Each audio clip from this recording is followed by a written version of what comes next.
Good morning. A reading from the Acts of the Apostles, chapter 2, beginning to read at the first verse. When the day of Pentecost had come, they were all together in one place.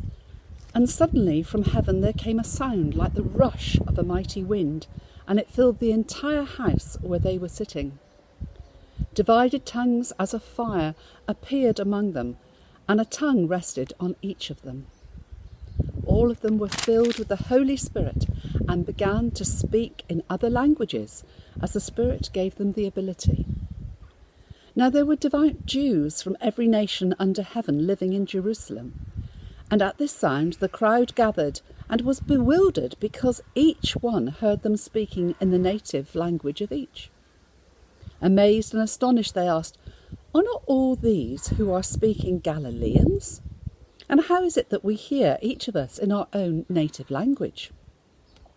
Parthians, Medes, Elamites, and residents of Mesopotamia, Judea and Cappadocia, Pontus and Asia, Phrygia and Pamphylia, Egypt and parts of Libya beyond Cyrene, and visitors from Rome, both Jews and proselytes, Cretans and Arabs, in our own languages, we hear them speaking about God's deeds of power.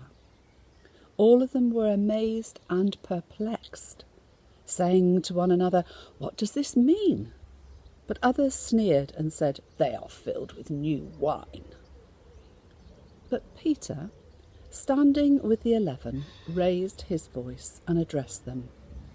"Men of Judea, and all who live in Jerusalem, let this be known to you, and listen to what I say.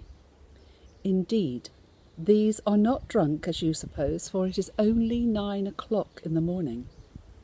No, this is what was spoken through the prophet Joel. In the last days it will be, God declares, that I will pour out my spirit upon all flesh, and your sons and your daughters shall prophesy, and your young men shall see visions, and your old men shall dream dreams.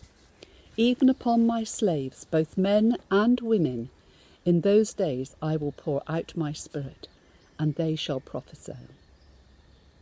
And I will show portents in the heavens above, and signs on the earth below, blood and fire and smoky mist. The sun shall be turned to darkness, and the moon to blood, before the coming of the Lord's great and glorious day. Then everyone who calls on the name of the Lord shall be saved." This is the word of the Lord. Thanks be to God.